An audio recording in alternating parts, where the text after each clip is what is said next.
All right, I've got some prepared speech. No, I'm just kidding. I've got some notes that I've done.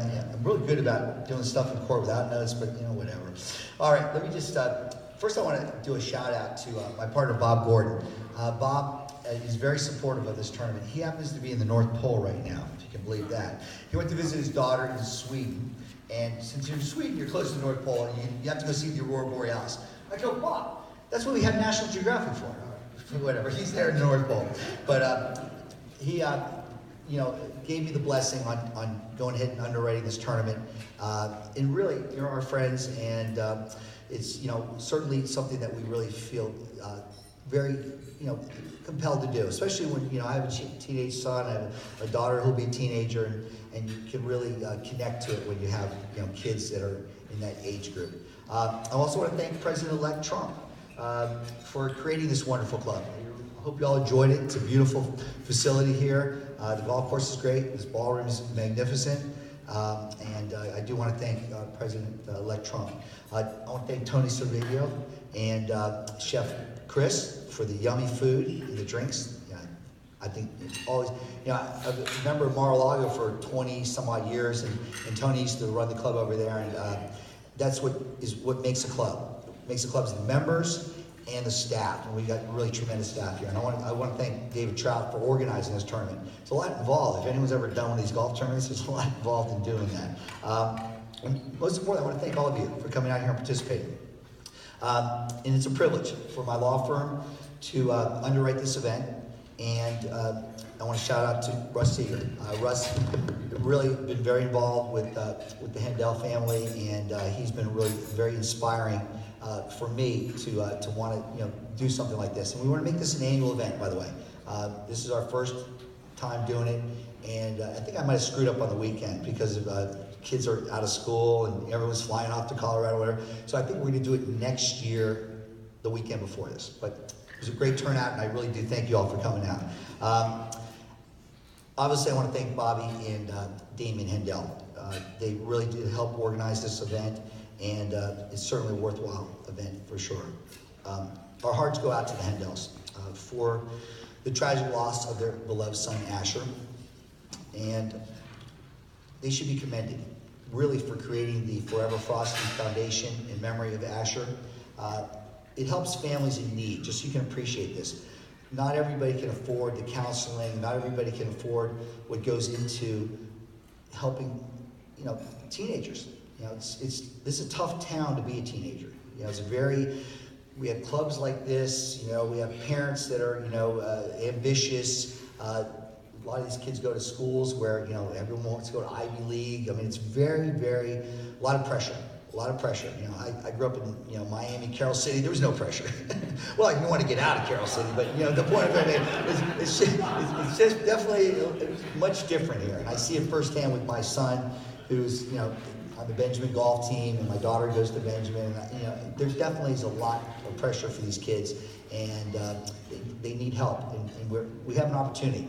We have an opportunity here to help these people, and that's really the blessing of life, to be able to have an opportunity and seizing it, carpe diem. And so everyone in this room has that opportunity to help out.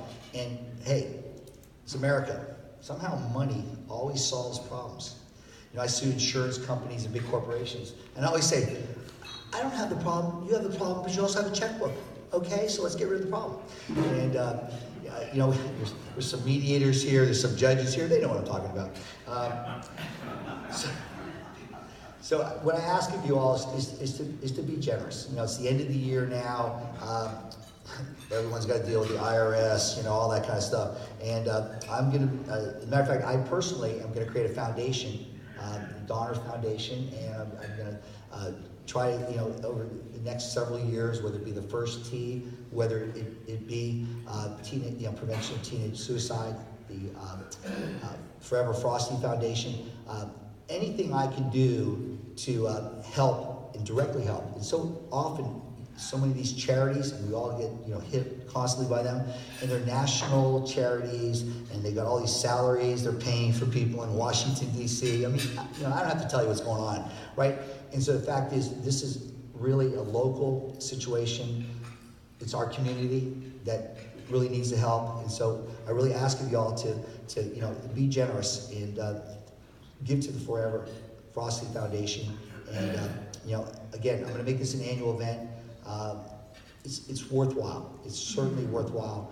And we've all been touched by it. And again, I commend the Handels for going ahead and doing this, because it really is something that's so important, and it really takes leadership to do that. And I do thank you all again for coming out and participating. And so I guess I want to turn it over to Bobby, or is it Damien? Yep, here's Bobby. And they can tell you some more about how you can help. And really, it's all about helping. And thank you all. Appreciate it very much.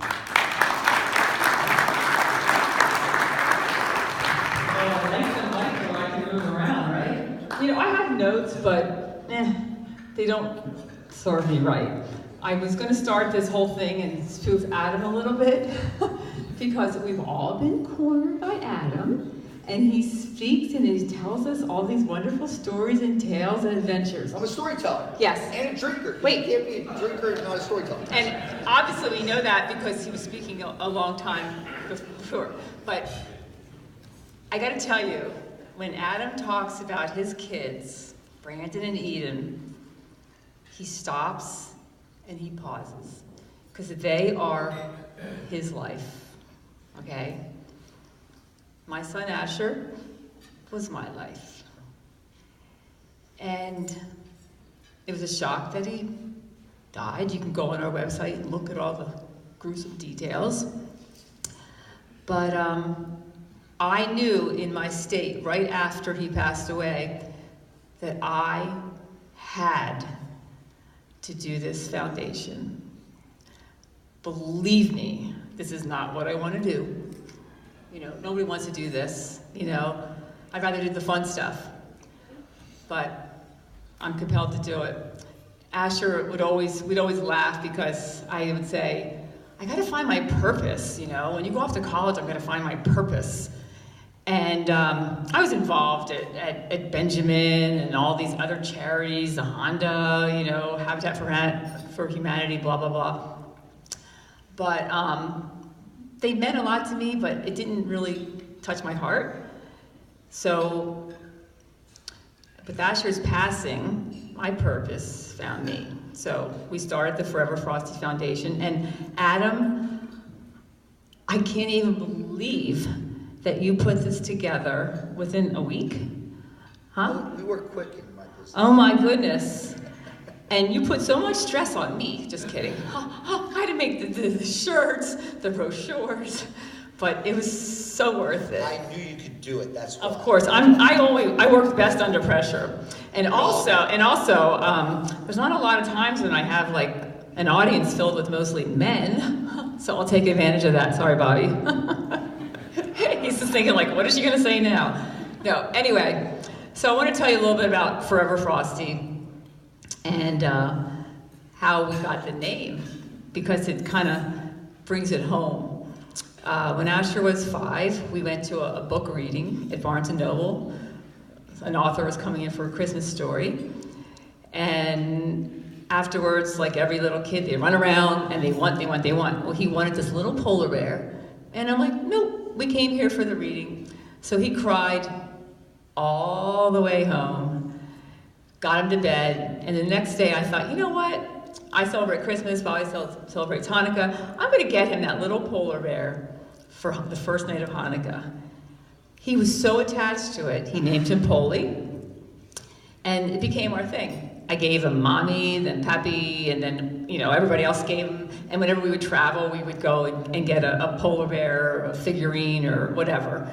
We followed the polar bears. We followed them on the webcams. We still are very supportive of the polar foundations and the World Wildlife Foundation, Polar Bear International. And anyway, I'm keeping you here, guys. Sorry. But. So our dream was to go see the polar bears together. And I just went by myself on the second anniversary of Asher's death on November 11th. I went to Canada in the subarctic, drove around in these ginormous polar rovers. There's a photo of me sitting in like the wheel well, that's how big they were. And I had to go, I don't know if it was for closure or whatever. This flyer came across my mail and I'm like, I'm going. So I went with Asher, I connected, I saw the lights. Yep. But just getting back to the real crux of the foundation. We want to help teens that can't afford therapy or get them into programs. Now, we were fortunate. We could do all this. But the thing is with mental illness, you never know, ever, when it's going to strike. And most of you here are either parents or you have a parent. So you can know either way. Losing a child is like, it's a fucking nightmare. Nightmare. Period, the end. But you know what? I could have withered up and died, but I decided I've got to share Asher's legacy and keep him alive and going. He was a great kid. He's friends with a lot of the people, their children that are here. He was completely